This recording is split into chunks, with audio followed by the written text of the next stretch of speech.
por su paciencia a nuestros 3 amigos que le van a entrar a la mesa de diálogo para dejar la víbora chillando. Me da mucho gusto que regrese. Verlo en el sistema me emocionó porque sé que su regreso significaría que está a punto de terminar o ya terminó su libro. Me da mucho gusto recibir al maestro Oriol Mayó, periodista, editor y ensayista. Querido Oriol, bienvenido a esta que también es tu casa. ¿Cómo estás? Gracias, Vicente. Pues sí, estamos de vuelta. Ya se puede decir que el libro se terminó el miércoles a las 3 de la madrugada. Finalmente, las 400 páginas de el informe Iberdrola, digamos, están listas. Faltan correcciones, faltan ediciones, falta ver editor en México, acabar de concretar muchas cosas, pero bueno, esperamos que sí. Finalmente, este libro que me costó 7 meses de sangre, sudor y lágrimas, en fin, se puede decir que está concluido y que, por tanto, en el caso de España saldría en septiembre y en México, pues aún no tengo noticias, no quiero adelantar nada, pero cuando tenga información, pues ya te la voy comentando. Pero sí, estamos de vuelta. Me da mucho gusto saludarte, Oriol Mayó. También me da mucho gusto saludar al querido Eddie Small, que ha estado ya en el sistema esperando para hacer sus comentarios que tanto a su vez esperan los miembros de esta orgullosa familia de Sin Censura. ¿Cómo estás, Eddie? Buenas noches. Muy bien, y tú, Vicente, y compañeros también por ahí, y por supuesto también un gran saludo que me acaban de pedir en Twitter, que saben que me estoy ahí ahora sí que integrando.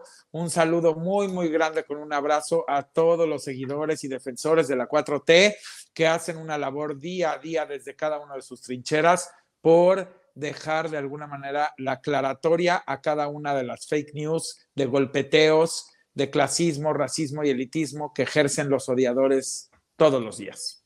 Gracias, Eddie. Y saludo también al doctor Isaac de Paz González, que nos acompaña en esta mesa de diálogo de lujo. Lo digo con mucho respeto para todos. Mi querido Isaac, te saludo con mucho gusto. Muy buena noche, Vicente, al querido Eddie, a Oriol. Muy buena noche a todo el público de Sin Censura. Pues aquí estamos, Vicente. Déjenme, porque tú eres hombre de leyes y porque Eddie es una persona muy sensible a estos temas, comprometido, y Oriol tiene pues toda la experiencia como periodista. Déjenme preguntarle su opinión. Es un tema que vengo arrastrando desde temprano. Esta portada del periódico Milenio. ¿Qué piensan de esta pistola apuntándole a la cabeza al presidente Andrés Manuel López Obrador? ¿Soy un exagerado, Oriol, o esto es lo deplorable, lo repugnante del periodismo corporativo, de estos medios sin brújula y tal vez hasta damnificados de la Cuarta Transformación? ¿Qué piensas de esta fotografía? Para mí, repugnante.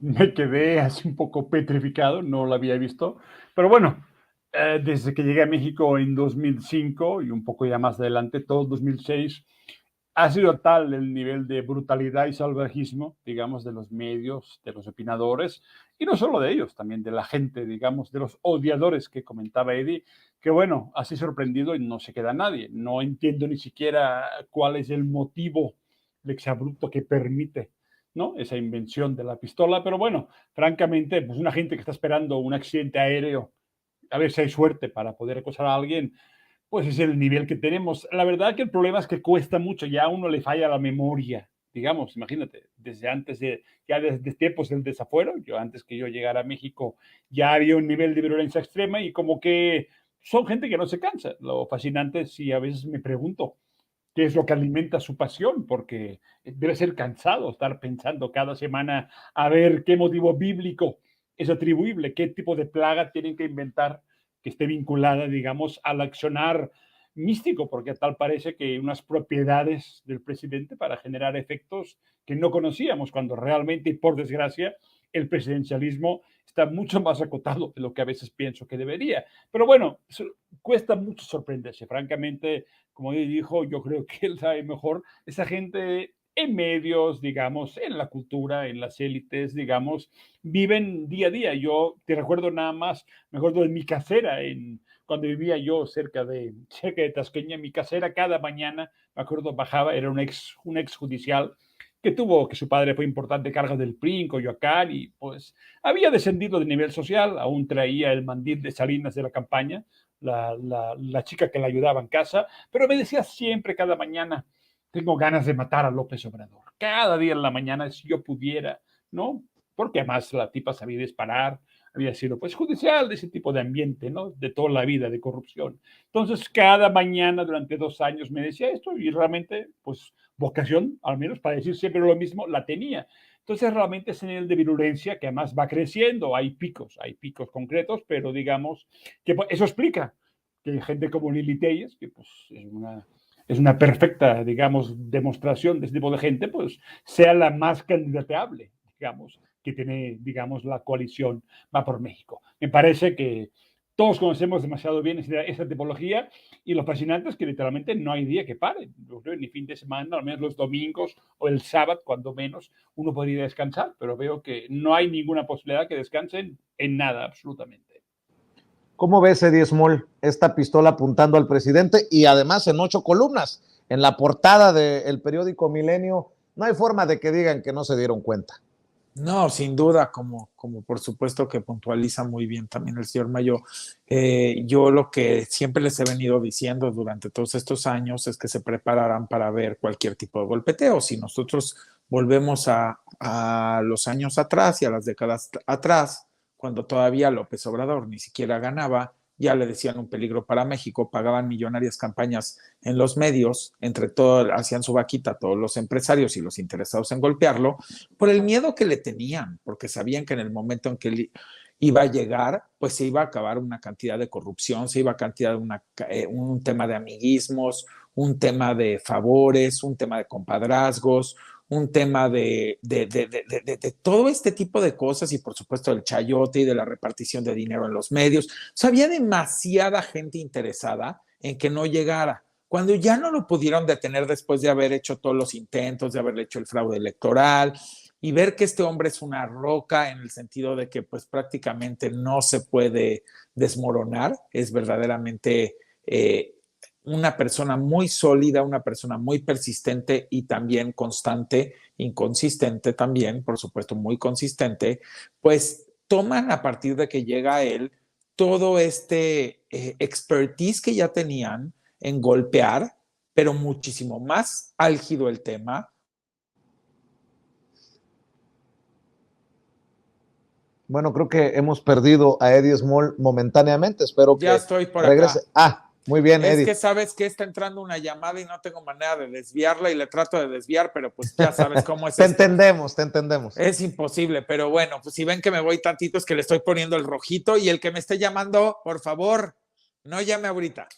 Y bueno, pues como les venía yo diciendo, ¿qué pasa? Que entonces toman todo este expertise, toda esta capitalización y lo convierten en algo mucho más álgido y mucho más duro porque ya lo tienen acá, ya saben que ya no pueden hacer nada para ello y lo que no quieren es la continuidad. Entonces, así como... Salud. Gracias.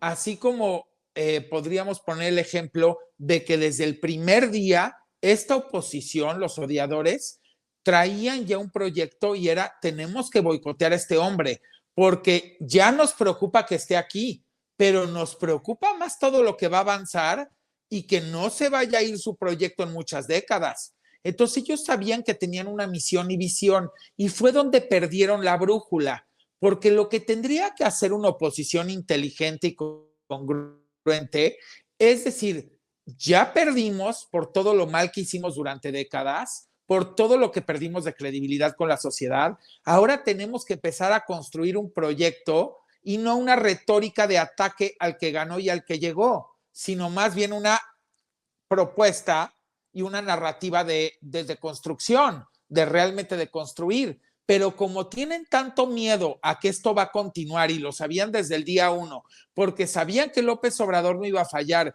y sabían que iba a cuidar macroeconómicamente el país, que iba a cuidar los recursos públicos, que iba a tener una gestión responsable con todo y pandemia, que no iba a malgastar ninguno de los recursos de los mexicanos, pero que encima iba a tener los programas sociales, pero que encima iba a tener un programa de infraestructura y lo iba a cumplir. Bueno, pues con todo esto, si lo suman, si lo agregan, pues es una bomba para todos los días salir a golpetear. Cuando me dicen que van a poner a Lili Telles, ja, ja, ja, ja. Yo les pregunto objetivamente, y hasta los encuestadores se los dirían las grandes casas encuestadoras. ¿Alguien en su sano juicio pensaría que una señora que realmente vive al día, que tiene que salir a poner un puesto, votaría por una señora altiva, histriónica, gritona, con la nariz levantada, la barbilla levantada de altivez, que le falta el respeto al presidente, a la máxima autoridad, que le grita a los legisladores? ¿Ustedes creen que verdaderamente el pueblo, que yo digo el verdadero bonito pueblo de México, va a votar por alguien así? No te confíes, no te confíes. No hay manera, no hay manera. En Estados Unidos ganó Trump. No.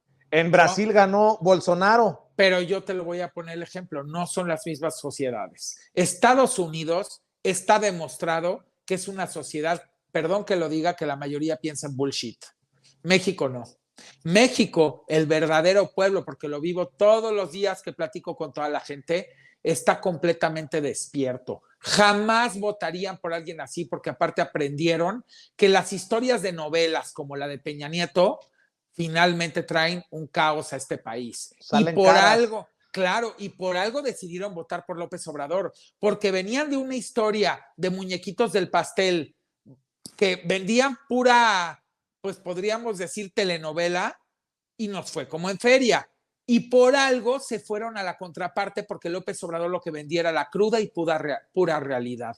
Y se fueron justo a la contraparte y se dieron cuenta que no querían volver a tener vendedores de historias y que querían la realidad por más dura que fuera. Y que querían a alguien que realmente les hablara derecha a la flecha para que sobre de ahí se pudieran atacar los principales problemas y ver cómo le dábamos la vuelta a este país y sobre todo se terminaba esta gran desigualdad de la que hemos vivido durante décadas y que ha sido una desigualdad inducida por medio de la negación a la equidad de oportunidad, porque esto no es un tema de no repartir, de que se repartiera dinero. Nadie estaba pidiendo cuando inició todo esto hace décadas que el PRI se pusiera a repartirle dinero a nadie. Lo que pasa es que el PRI y el PAN después generaron tal desigualdad que lo que generaron en la desigualdad de oportunidad es carencia y necesidad.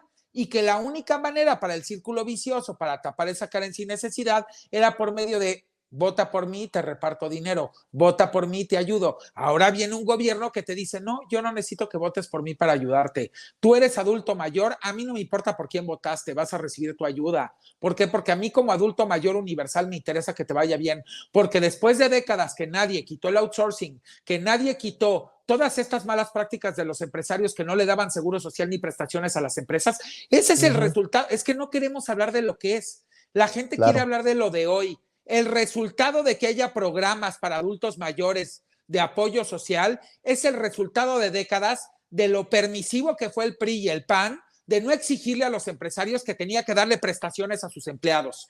Y por no haberle dado prestaciones a sus colaboradores, esa gente después de décadas se jubiló y no tenía un peso para qué seguir. Sí. Entonces, ya dejemos de hablar de lo que está pasando ahorita, hablemos realmente de qué fue lo que lo generó, porque no quieren hablar de lo que generó, solamente quieren hablar de lo que les conviene. A ver, Eddie, voy a ir con esto de un presidente que habla en plata en la siguiente ronda, pero déjame escuchar la opinión de alguien de leyes como el doctor Isaac de Paz González sobre esta portada. ¿Es violatorio? ¿Es criminal? ¿O es nada más repugnante, Isaac, esta portada del periódico Milenio?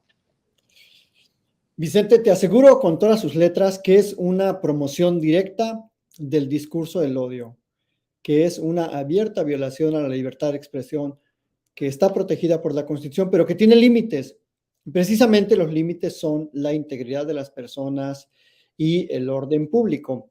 O sea, una imagen tan gráfica, tan sugestiva, llama a una alteración del orden público, porque no se trata solamente de los derechos de un ser humano, como en este caso es Andrés Manuel López Obrador, se trata de una figura pública, de la figura más relevante políticamente hablando en este país, que es el representante, el titular del Poder Ejecutivo, el jefe del Estado mexicano, el jefe de toda la administración pública, y hacer una gráfica, un montaje fotográfico con una figura que llama privarlo de la vida, bueno, me parece totalmente una alteración del orden público, una promoción del discurso del odio, un sinsentido de la libertad de expresión, porque, Vicente, hemos venido experimentando en estas últimas 2 semanas, no sé si los colegas estarán de acuerdo conmigo, un enaltecimiento del odio, de las agresiones físicas, de la violencia en los medios, de la violencia que propiamente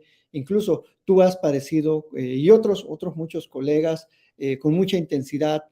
Y creo que Milenio renuncia a la libertad de expresión, renuncia al debate, a la crítica y nos ofrece esta muy lamentable imagen en su portada, siendo un diario digital tan importante y también impreso tan importante.